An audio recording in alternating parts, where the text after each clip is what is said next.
Katie, crews are still trying to figure out what exactly caused the derailment. Now, we are at a safe location. I just want to point out to you, if you can see it, just where the smoke is billowing, just near the Sun City area. We are in a safe location just for our safety purposes. But if you can see behind me, I'll kind of turn off so you can see the charred grass and the burned trees. As you can see, they did move outside, and like you just mentioned, it's because they had so many people come out. Now, the original plan was to split everyone into separate groups inside of the building, but because of how many people came out and showed support, they decided to move that outside. Katie and Mark, we just got done speaking with Gray County Assistant Emergency Manager, where we just had a live hit, and he just basically told us that 7 cars were derailed. Avery, there are hundreds of spectators, maybe even thousands, all out here on the KSN lawn to watch the red, white, and boom show. What's basically going on right now, and I'm going to step off to the side so that you can see this going on. Well, Craig, it's hard to say when these families can leave. Firefighters tell me they've been out here once to rescue families, those that were in danger and in need of assistance. KSN's Shardaa Gray is live in Heston tonight. Shardaa. Darren, Heston police officers made a surprising appearance here at Excel Industries today as they passed out coins symbolizing how the community came together as a whole. Katie, crews are still trying to figure out what exactly caused the derailment, but an official who was briefed on the investigation says that there appears to be a problem with the rail. Now, that official did not want to be named because that person is not authorized to talk to the media. The official says an engineer noticed a significant bend in a rail ahead and hit the emergency brakes before the derailment. The train appears to have been traveling at about 75 miles per hour when the brake was pulled. In all, 131 passengers were on the train and 32 were taken to the hospital. 29 have since been released. The rest of the passengers were brought to the 4-H Center here in Cimarron, where the Red Cross provided cots and food for the night. For those who lived through the incident and those who have family members impacted, it's been a tough few hours. So I think she's going to be fine, but you know, again, you don't know that until you see her eyes and just kind of see her firsthand. In the moment, it feels like, oh, this could be like gas or this could be water, so I smelled it and this was just water. But then once people realized that no one was like really hurt, it wasn't like too chaotic. Most of the passengers were put on a bus back to Kansas City to finish their route back to Chicago. Now, as far as the investigation, they're just getting started out here, and they're trying to figure out the exact cause like we just mentioned before. But live in Cimarron, Shardaa Gray, KSN News. Craig, friends and family have plastered the neighborhood, hoping someone saw 14-year-old Mariana Gonzalez. They say since she has mental disabilities, it's made it more urgent to find her. I spent the day with the family as they searched, and as you can imagine, they're praying for good news tonight. We need her back. We love her. It's a plea from a heartbroken grandfather wanting to find his missing granddaughter, Mariana Gonzalez. She's only 14 years old, and she can be in danger. She doesn't know aware of danger. Eusebio is very concerned for his granddaughter's well-being, saying Mariana may be 14, but her mental capacity is more like an 8-year-old. Children who are special like that really need a lot of care and attention, and she really needs to come home because it's probably 10 times harder on her than it is her family. Family members and volunteers passed out flyers at businesses, knocked on doors, hoping someone saw Mariana. Somebody's always watching. You don't know where they're at, but somebody saw this child, and somebody saw who was speaking with her. Wichita police are redoubling their efforts in the search for Mariana. We're concerned about her welfare. We want to make sure that she's safe. Mariana's mother says she'll stop at nothing to find her.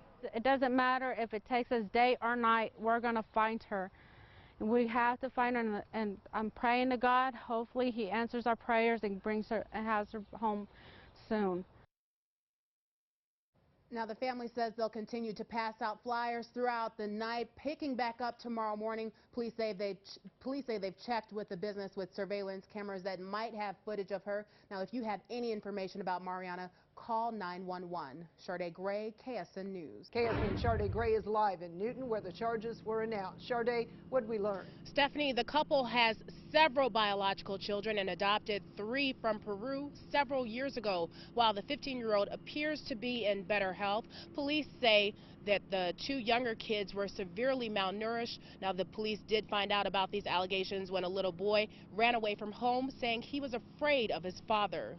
This is the first time I have seen a medical diagnosis from a physician of child torture. Harvey County Attorney David Yoder detailing what he says is the abuse against 2 of the adopted children, 2 11-year-olds, a girl and a boy, severely malnourished. When they were adopted, they were almost the same weight, as they are right now. Police say in the 3 years since their adoption, the children had only gained a few pounds, both weighing around 50 to 60 pounds each. Investigators say the children were also hit when they sinned or didn't do their homework, hit with a board and a cane.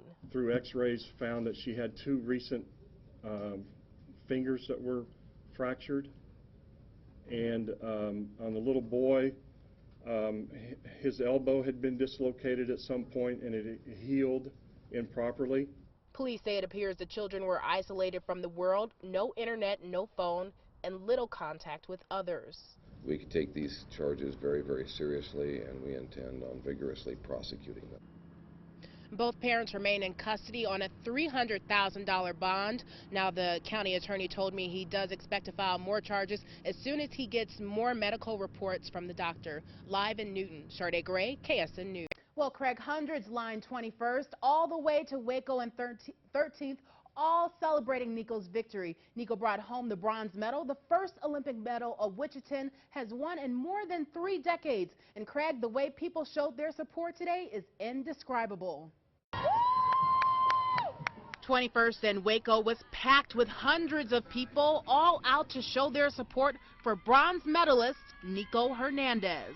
Nico, Nico, ra, ra, ra. A lot of hometown pride filled the streets in the north end of Wichita where he grew up.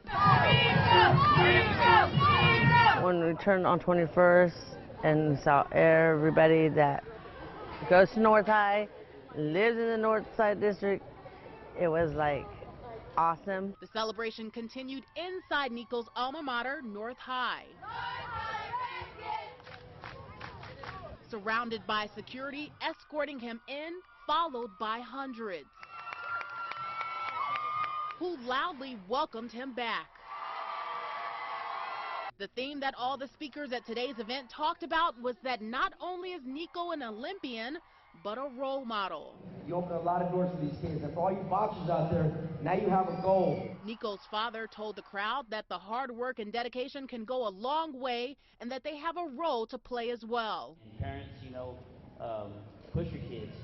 It doesn't have to be sports, be academics, anything, but you have to push them. You have to stand behind them 100%. Hernandez thanked his family, coaches, and supporters, saying while he was in Rio, he saw on social media how much residents were cheering him on, and that pushed him to win. I didn't want to lose in front of my hometown and all my family.